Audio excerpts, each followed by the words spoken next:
Hi everyone, I'm Anna Finch from Finch Press and welcome back to my channel. So this is the second video in the series. So this one's all about editing and budgeting for the picture book. Now this is all based on my opinion and what worked for me with Mermaid the Mermaid, which is coming out in March, which is my picture book coming out in March, sorry, and Hide and Seek Alphabet, which came out 21st of October this year. So again, it's all my opinion. Is based on my experience, what worked for me. It may not work for you, okay? And attitudes and perspectives of what might be important will change. So what might be in this video may change 5-10 years down the track when I get more experience. But let's start.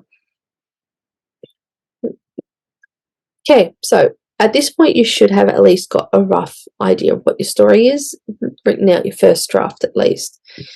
You can take a break from it, come back to it with some fresh eyes. I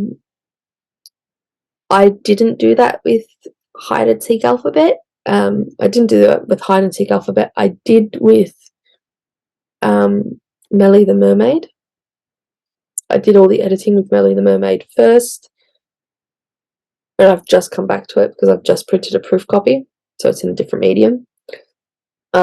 But with Hide and Seek Alphabet, I pretty much just went straight from writing, edit, self-edit, writing, self-edit, professional edit, hire illustrator. I wish I'd done more rounds of editing with that. So one thing you can do is you can also try and put it in a different format. So you could start by, you might start with, say, writing it in a notebook and type it up once you've finished.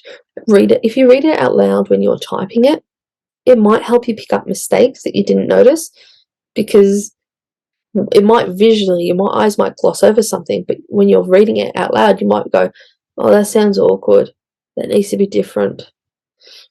So you might pick up those things while you're reading it out loud as you're typing and transferring it from one medium to the next. Another thing you can do is you can try and create storyboards or drawing images to see how a page may set out and where the text may go. I'm actually doing that with the activity book that I am doing. I've done like little storyboards where I literally plan out everything I'm going to put in that particular story now, or in that particular book in my case. It can be helpful. Even if you only draw stick figures, it can be helpful in working out what's going to go where. Where are the animals going to go? Where are the pictures going to go? Where's the text going to go? It can help you work out a layout. And by doing that, it also means that if you know what you want, you can tell your illustrator what you want and give them a very clear focus. I personally recommend that you do self-edit your work before, keyword there, before you hire an editor. Okay? Self-editing doesn't mean you just skip out on a professional editor. No. You need a professional editor. Okay? Or you need someone who will look over your work who isn't you. If you can't afford to get an editor or hire an editor, okay, ask a friend who's really good with English language. Get someone who isn't you to read your work. That is necessary, okay? Because you will not pick up everything. You will not pick up every mistake, okay? Because you would have read it and seen it so many times, and your mind will just gloss over it. Self-editing is needed, and you should do some self-editing, but it should not be the only editing that is done, okay?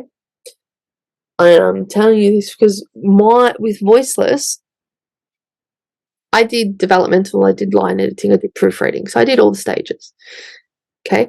If I didn't do developmental editing, my book wouldn't have turned out as well as it did, because I missed out so much stuff. My developmental editor picked up on gaps within my story, things I missed, okay, that I didn't pick up on because my brain was like, ooh, let's go to the fun battle. And I missed out on sections of character build up and tension and stuff. You don't want to be in a situation where you skip an important part of editing. You publish your book and you're told that this book is not great in the most polite terms, and that you need to that it wasn't worth the paper it was written on. You don't want to be in that situation. So save up. So if you cannot afford an editor, whether it's for a novel or a children's picture book, step one, save up for one. Okay. Do some self-editing yourself before you hire an editor. Clean up the language, grammatical errors as best you can. You can use programs like Grammarly. Grammarly is free. Okay. Obviously, for the paid version, you get more effective use, but it's a grammar checker. It's not perfect, but it can help. Okay. Do something to clean up the manuscript. Okay. If you can't afford an editor right now, do the self-editing. Get a friend to do some editing for you. Join a writer's group. Okay. Ask someone there if they're willing to edit your work. Okay. Whether it's for free or for for a cup of coffee or for a small amount of cash, whatever. Join a writing group. Maybe ask them if any of them are interested in doing some beta reading or some editing. Get some feedback. You can also save up for the editor. Put aside some money if you can. That might help. Okay. You can save up for the editor and come back to it and do the professional editing later. But you don't skip out on a professional editor. At the very least, you need someone else who isn't you to look over your work. Okay, to make sure your story works well, that it's not full of grammatical errors, because if it is full of grammatical errors and even if you don't publish it, I mean, if it's full of grammatical errors and you enter it into a book award, for example, they're not even going to look at it because of how many errors. So there are some book awards where they look at the first 2-3 pages maybe of a book. If they see a large number of grammatical errors, they're not going to allow it to be even entered into the award, right? So you need to edit. It's a necessary stage of publishing. Do not skip out on it.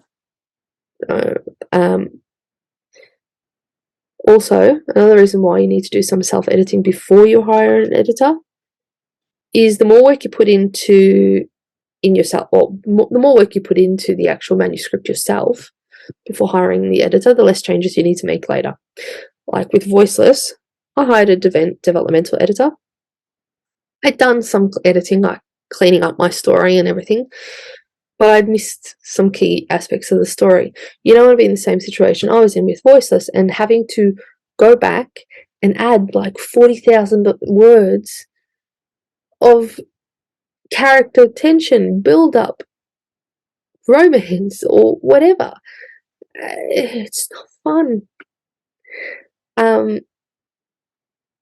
Also, some line editors will charge you more if they find significant grammatical errors in the text. Proofreaders are especially known for doing that, because a proofreader is meant to get a next to perfect manuscript, or as perfect as possible manuscript, and fix remaining minimal errors, grammatical, spelling, punctuation. They're not meant to rewrite entire sections or say, hey, this bit's missing it, this bit doesn't fit right with the story or whatever. If they have to change and fix a lot of errors, they're going to charge you more for it, because it's more time they are spending fixing your work. Okay, so do some self-editing. Use some sort of grammar program to check your work. Okay, and do some editing yourself. get a friend to look over your work, all right, before you hire an editor. Also, before you hire an editor, work out what you can do yourself versus what you need to hire people for. Okay. Now, obviously, you can do some self-editing. You might not want to pay for a proofreader, and you might just run it through a grammar checker like ProWritingAid. Okay, but that makes sense if you pay for developmental and line editing and all the significant changes have been made already. But you need to work out what you're going to spend on. So editors, okay, illustrators, so people who are doing the drawing for a picture book, okay, or if they're doing an activity book, the outlines of animals or pictures, outlines of particular things. Typesetting, which is basically putting text onto the picture book. Formatting, so creating a print book or an ebook. Sample illustrations. Are you going to basically hire a bunch of illustrators to do a sample page, and then from there select the one that you think would be the best for your book? Or are you going to request free samples? Because some people will do free samples. Are you going to get someone to write the blurb, or are you going to do it yourself? Your author bio, same thing. Are you going to choose the keywords yourself and do the research yourself? So keywords for Amazon, Ingram, bisect categories. Are you going to do the research yourself, or are you going to hire someone to do it for you? Marketing, NetGalley, ARC reviews, social media ads, press release. What can you do yourself versus what can you pay for? With budgeting, you need to work out how much you're willing to spend prior to book launch and after.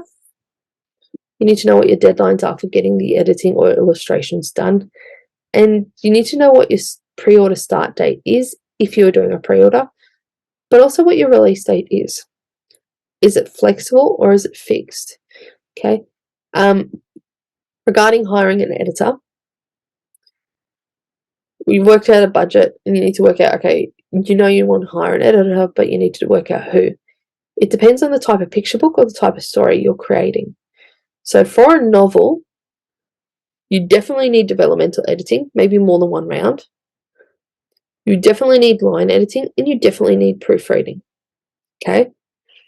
Beta reading, which is the initial stage, which is you get feedback from people within the age range or with the same interests as the book you're trying to sell.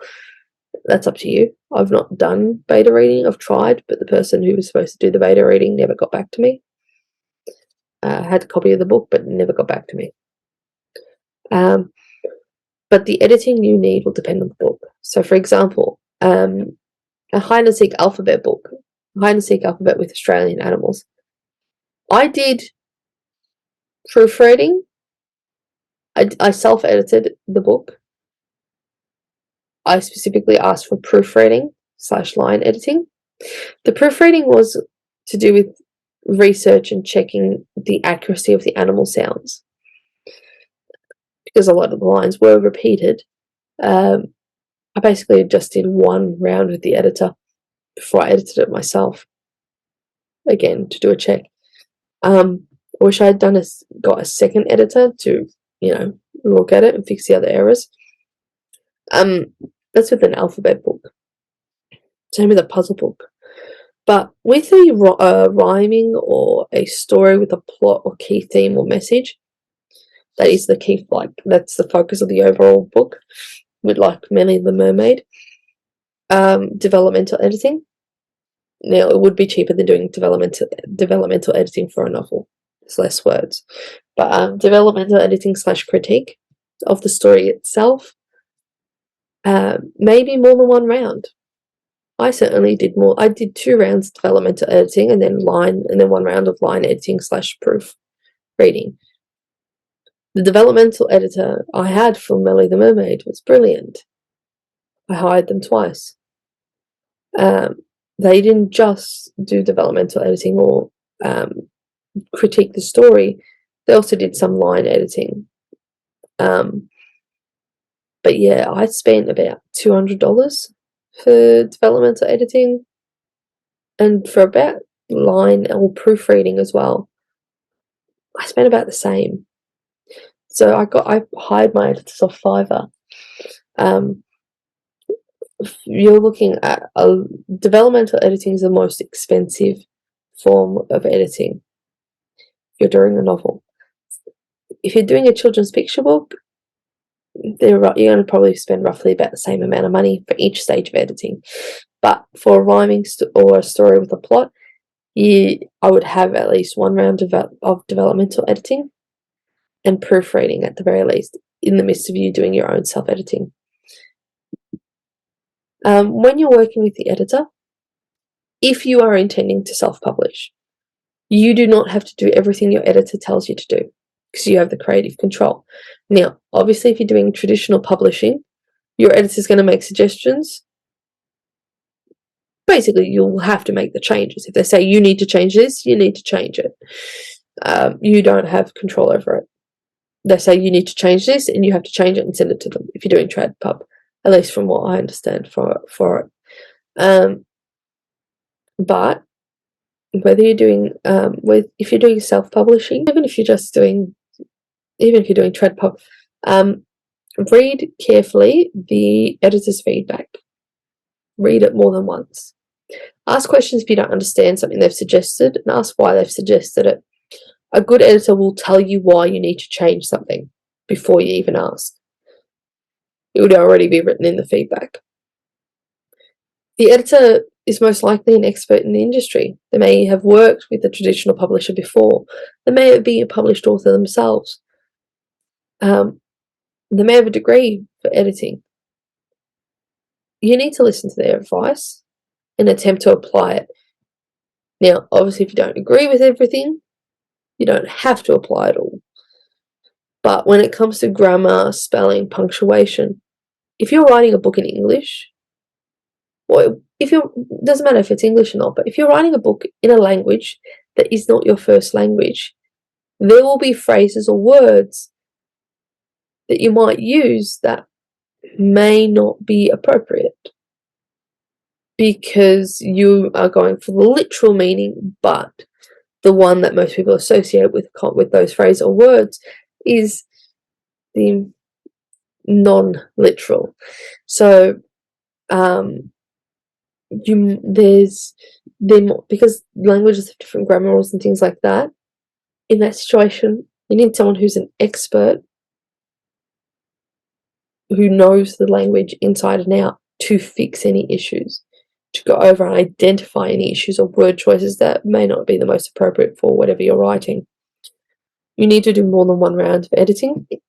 Hire more than one editor. I did that with Melly the Mermaid. Didn't do that with Hide and Seek Alphabet. Big mistake. Okay. Knowing now, I should have actually done a second round of editing, line or proofreading, with my children's book, Hide and Seek Alphabet, with a different editor as well. Because I only found out some errors that were in the manuscript that was about to be released in less than a week, or about a week's time was going to be released, that I needed to fix, and I had to edit the ebook as well as the print book. That's pretty much it. All right. See you in the next video.